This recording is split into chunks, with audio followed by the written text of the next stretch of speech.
These are the further adventures in mixology. Welcome back to Oak and Age. My name is Alan, and today we're continuing our exploration of cocktails in our new series, Cocktail Guide.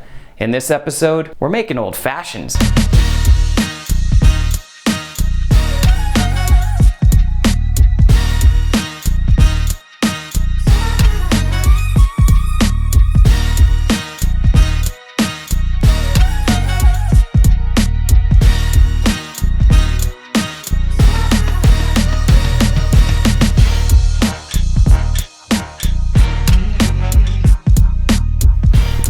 If there was ever a Mount Rushmore of cocktails, the Old Fashioned belongs on it.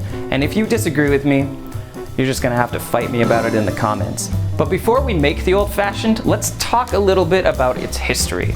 The name Old Fashioned is actually a bit of a nod to the history of cocktails themselves.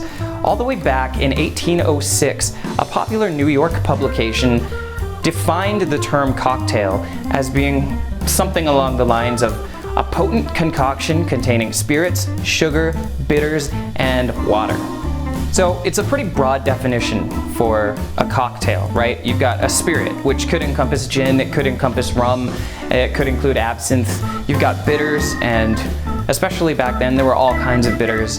But when you order an old fashioned, at least in the 1880s, you would say, I want a cocktail made the old fashioned way, and you were probably gonna get a whiskey-based drink with Angostura bitters. It's kind of the same formula that it has been for the last 140 years or whatever that math works out to be. This particular recipe supposedly comes from Louisville, Kentucky. It found its way into the bar of the Waldorf Astoria Hotel sometime in the early 1880s, and the rest is history. As with any sort of culinary thing from that long ago, there's always going to be some lore, some myths, some legends, and I mean, the truth kind of gets muddied up a little bit. So I don't know 100% how accurate any of this is, but suffice it to say, this cocktail stuck around because it's really good. Alright, look, you already had me at whiskey, but now you're telling me you want to add bitters and sweeten the deal and a little garnish, and we're going to put it on ice?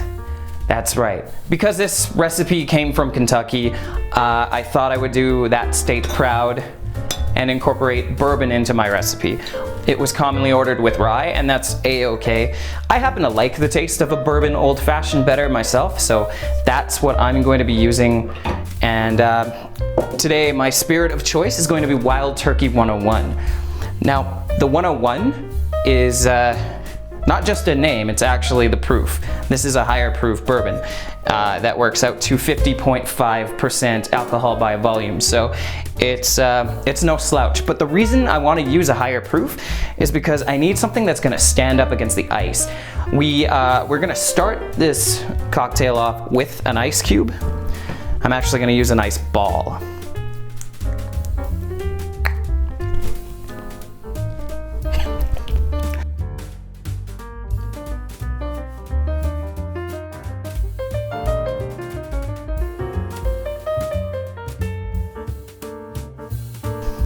So because there's ice in the glass, I want something strong enough to hold up to that ice, because as it melts, as it dissolves, you're gonna lose a little bit of flavor. And if you started out your cocktail with, a weaker whiskey, you're gonna lose flavor minute by minute. So Wild Turkey 101 should hold up pretty nicely against the ice, and it's also really inexpensive. I should do a review on this one day actually, because it tastes really good by itself as well. Don't sleep on Wild Turkey 101. So this recipe, ooh, did you hear that? I love that sound. This recipe calls for 2 ounces of bourbon, or rye, or whatever whiskey you want to use, frankly. As long as it's a high proof, so it can withstand against ice melting. I just made a big old mess. It's okay, we'll get some sexy B-roll. Next up, we're gonna add our bitters. I'm gonna use Angostura as per the original recipe. Angostura is probably the most prominent bitter on the market today. You can find it everywhere. The original recipe calls for 2 dashes. I'm gonna go with 3 just because I like things very flavorful. Because we've added bitters to our cocktail, we now need to introduce sugar. The original recipe wanted you to use an actual lump of sugar with some water in there. To me, that doesn't make a lot of sense because nobody wants that grit from a sugar in their mouth as they're enjoying their cocktail. So what I've done is ahead of time, I've just prepared a simple syrup. This is 1 part water to 1 part sugar. I would go with a bar spoon measurement if you're so inclined. I'm just gonna go with a dropper here. I think that works out to about the same amount.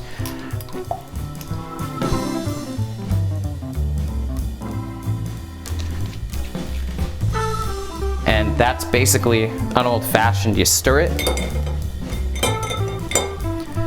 and then you can garnish it. I'm going to use just a rind of orange.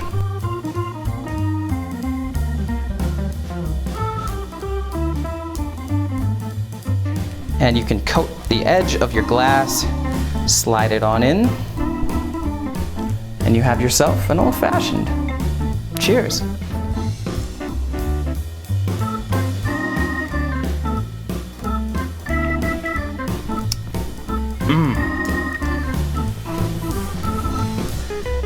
It's hard to beat a good old-fashioned, right? The elegance is in its simplicity. If you're using good base ingredients like the wild turkey, then you're gonna have a great cocktail. But there is one Achilles heel to any cocktail really that is served with some ice in it, and that is that it mellows out the nose. See, the olfactory system is part of your overall flavor taste experience. And when your liquor is cooled down, you don't really get the same aromas that you otherwise would if you were drinking it at room temperature. But it's an old-fashioned. You need the ice in there, right? So how do we get that aroma back? Well, it wouldn't be an oak and age production if I didn't have some smoke in it, right?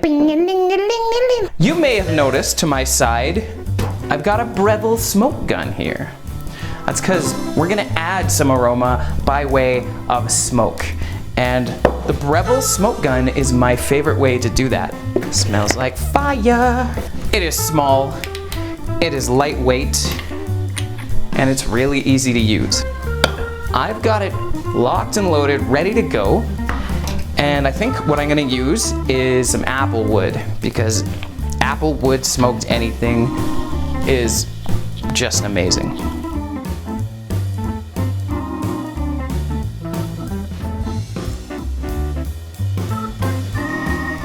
There we go.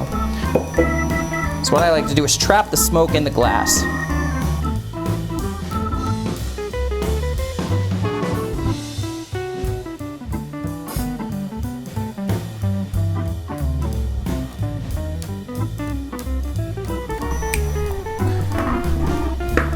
And just let it sit there momentarily. And then we wait. So I like to let the smoke settle in the glass there for a minute or two before I even start making it. But when you're ready, flip the glass over.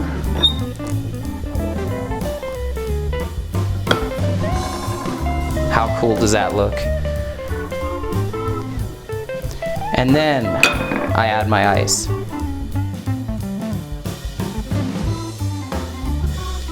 And then it's the same recipe as before. 2 ounces of whiskey. Again, I'm going to use the Wild Turkey 101.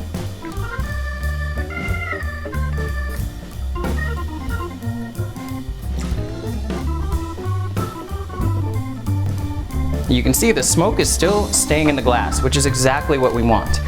Now, we're going to employ some more bitters. This time, I'm opting to use some different bitters. This is from a local company here in Calgary called Black Cloud, and they have a charred cedar.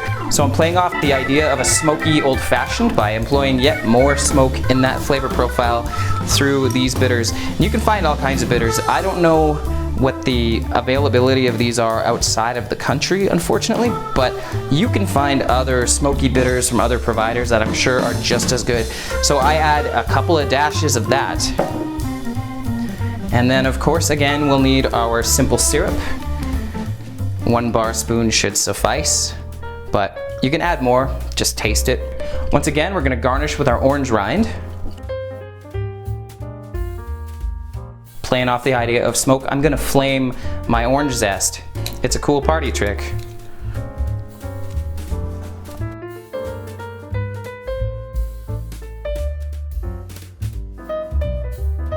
And then just run your orange around the rim of your glass a few times, put it in, and there you go. You have a smoky old-fashioned. It's just like a regular old-fashioned, but you've cranked up the flavor from 10 to 11.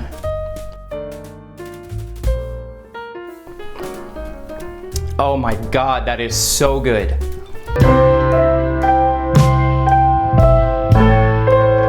All right, well, thank you for joining me on another adventure in cocktail making. Please help us out here at Oak and Age. We are passionate about what we do, but we can't do it without your support. So share this video, like this video, subscribe if you feel like you want to see more content like it. And if you want to leave a comment, I answer them all. And yeah, I just thank you so much for watching. Until next time, cheers. Doop, doop, doop. Dooby doop doop bop doop bop doop dooby doop doop bop doop bop doop dooby doop. Thanks for watching Oak and Age. Please hit like and subscribe. Cause if you don't, I will hunt you down and I'll gouge out both of your eyes.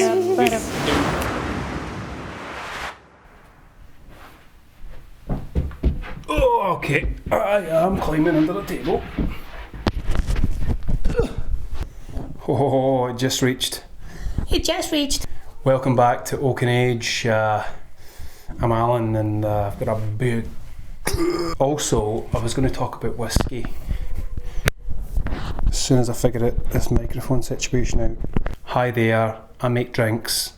I love them. I'm going to use a smoke gun because it's cool and I want some slow motion shit. Blooper reel. Welcome back to Oak and Age. My name is Alan and today we're continuing our exploration of cocktails on our new series, Cocktail Guide. Can't even remember what my f***ing thing is called. Nifty B-roll coming at you. We'll get some sexy B-roll. B-roll happens and it'll look we can get some pretty sick B-roll. While the glass is resting, prepare your ice. Oh, right off. My ice ball broke.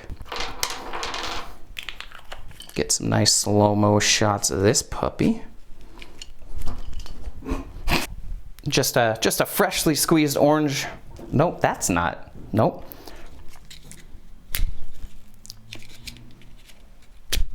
Come on. Jump cut! Jump cut to the rescue.